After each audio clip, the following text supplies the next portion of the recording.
Right, I'm up at Camp Bob on the rifle range. It's a changeable day. It's sunny 1 minute with a bit of a breeze and then overcast and blowy the next. But I've come up today to try and tidy the range out, and also I want to try the trigger on my new Stoeger rifle. If you've seen the last video, I've added a bearing to the trigger assembly to shorten the trigger pull. It seems to work, but I want to test it for real. But first, I need to sort the range out, repaint and lubricate the targets. So I'm going to get on with that and then join me later.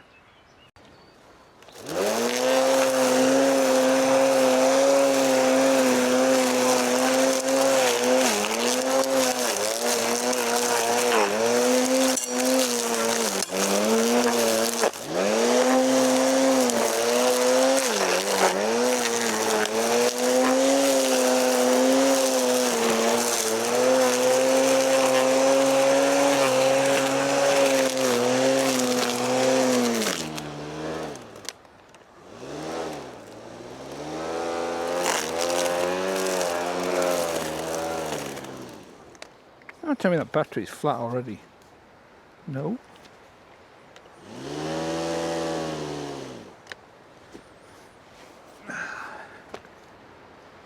Ah, no, there's something.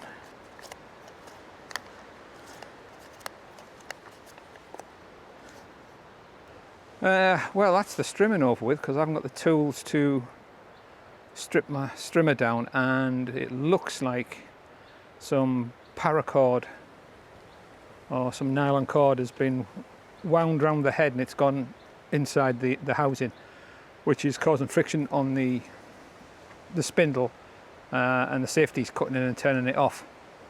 I'll have a look at my tools over there, see if I've got any screwdrivers with me small enough to strip it down. If I have, we'll continue. If I haven't, that was soon over. Later on the range. Well, bit of good news. I've managed to take the head apart. I found I had a bit set in my shooting bag, my gun case, which allowed me to take those screws out. The last one down there was a bit of a, didn't think I was going to get it because the bit wouldn't fit down, but I found an Allen key, a random Allen key in my shelter, just happened to fit. So I'm going to put two new blades on it and we'll get going. The thing that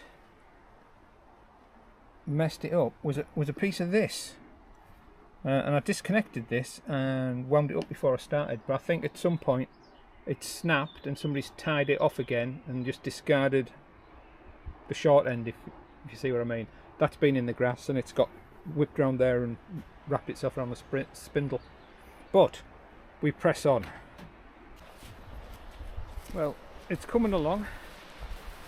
I'm still using the first battery, which has surprised me, and it's hacked right through the brambles. I'm giving it a quick once over to take the thick off, and I'll go around and titivate. But hacking through these brambles, I've thrown a blade. I use these the plastic blades rather than a nylon line. It's an add-on you can get for these Ryobi ones.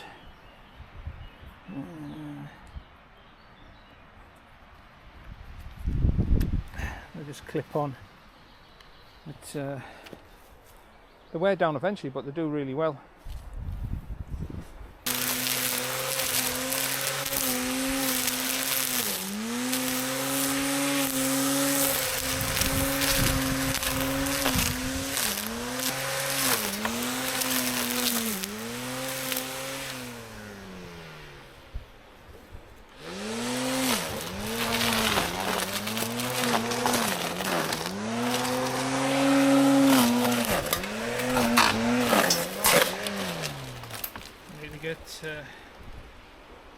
Go and get a bin bag and pick up all the tools. I wish people wouldn't shoot cans, or if they did shoot cans, pick them up when they're done and take them away. But such is life. You can only ask so many times.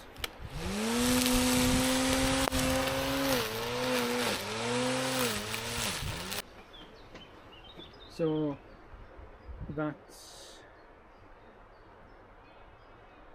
that's a strimming done for now. flattened one battery and I'm halfway down the second, but it's a lot better than it was. I'm now going to go and oil up the targets and start repainting them.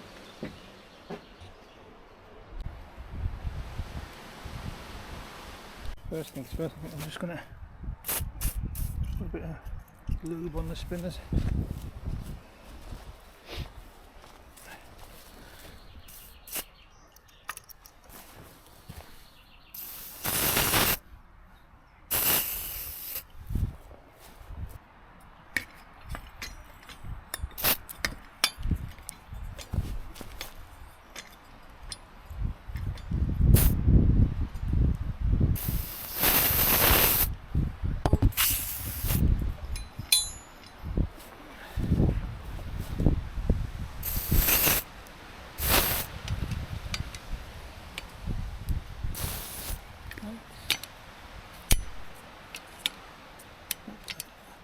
Stiffer.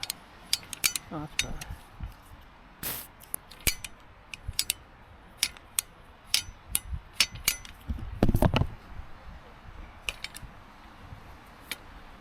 Stiff there, why is it stiff there? That's what's catching on that.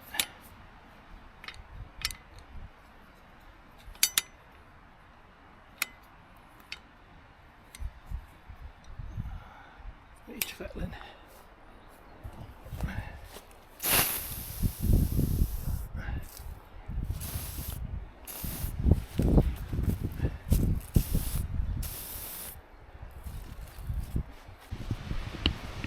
God knows what happened there, camera was in the wrong format.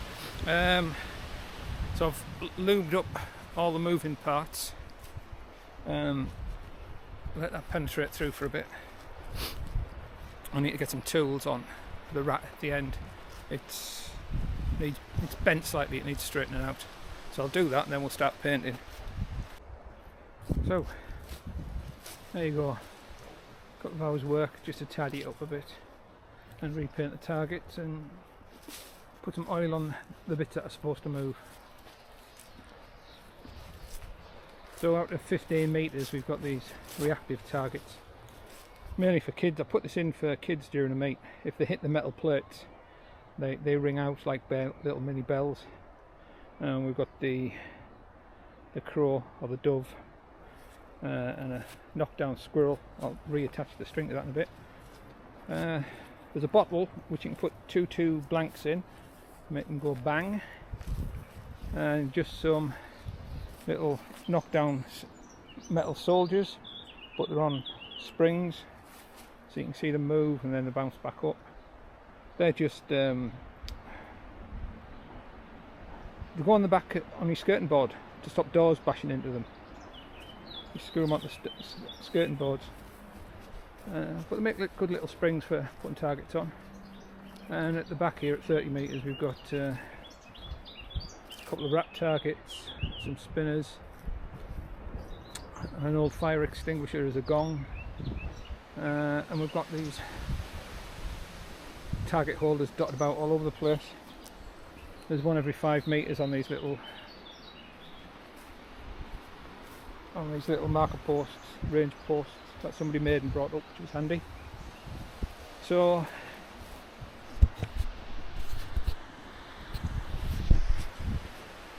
anyhow, oh, I've got the sun behind me. Anyhow, that's I'm going to go and have a drink, something to eat, put the strimmer and whatnot back in my car, throw it back in the car out of the way, and then I might get my rifle out and have a play. Alright, talk to you later.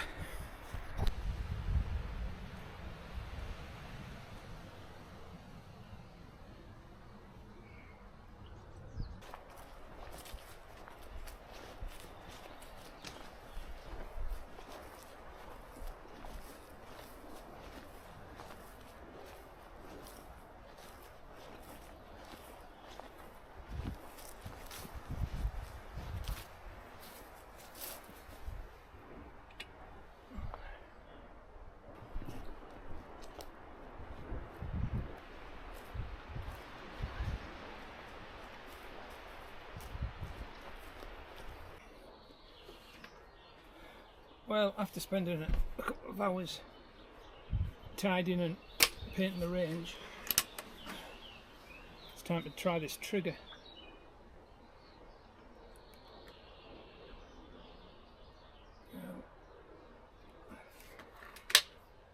I put a couple of shoot and see targets out to help. Oh, let's get that.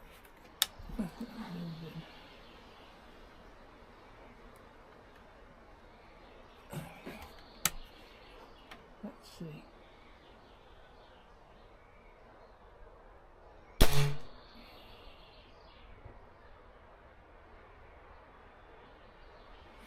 Well, I think I'm going to have to zero this again. I didn't think it'd be so far out, but it's out.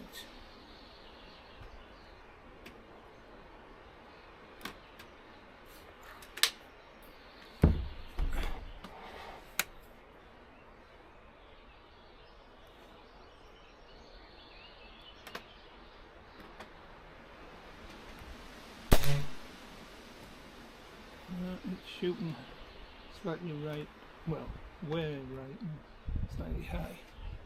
I need to bring it left, where I need my glasses.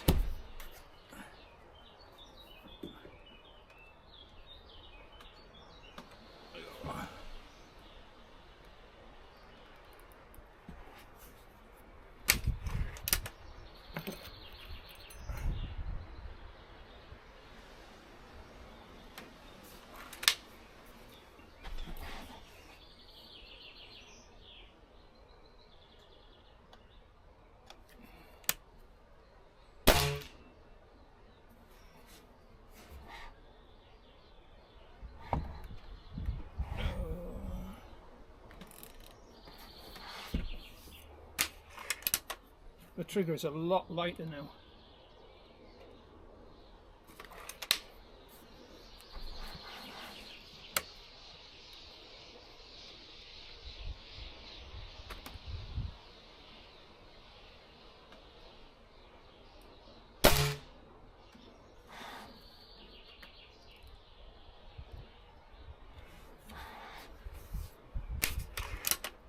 Yeah, a lot lighter.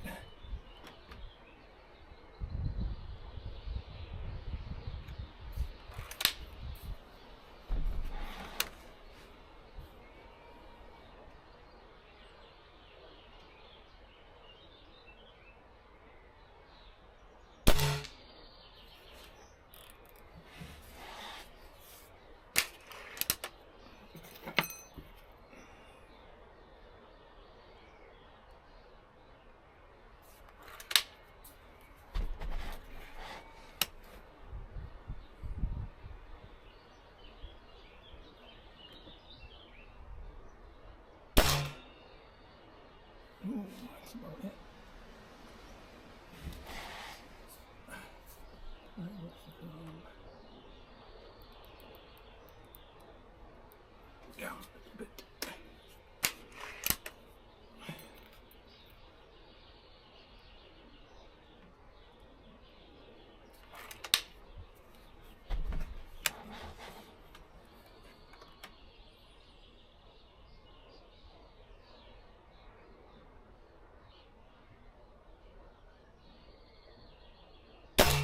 Oh, right through the middle. That's gone right through the ball. Alright, I'm only sorting the zero out at 15 metres, but still. That was nice. It should be somewhere near at 30. Let's have a pop at 30. I've got a shoot and see down at 30 metres as well.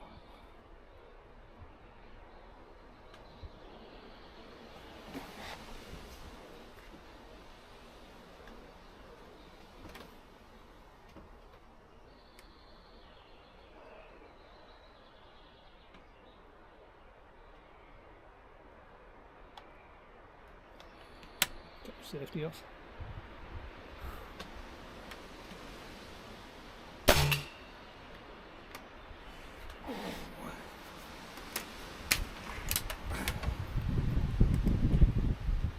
Let's just clip the red of the ball, and I snatched that a little bit.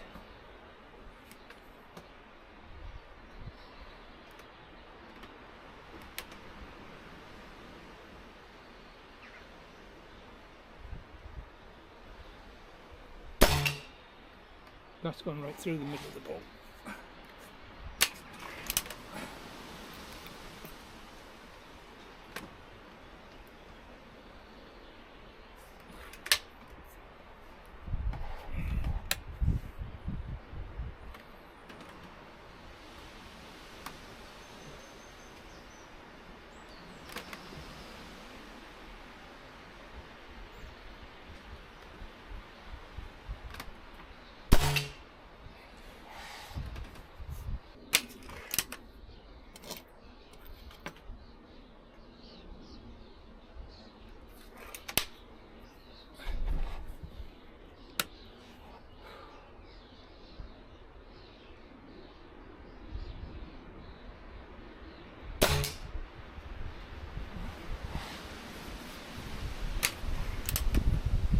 Wind's not open.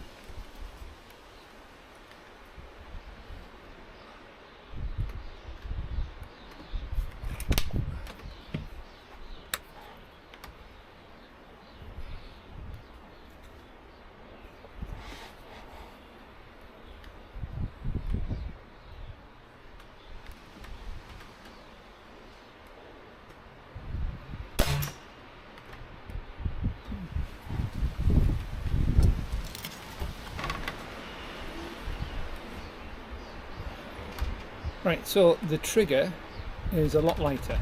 It's a lot shorter pull. It just feels a lot better. So was it worth putting the bearing in? I'm going to say yes. For me it was. For anybody else, you'd have to try the trigger yourself and see. But yeah, I think putting the bearing in has improved the rifle for me.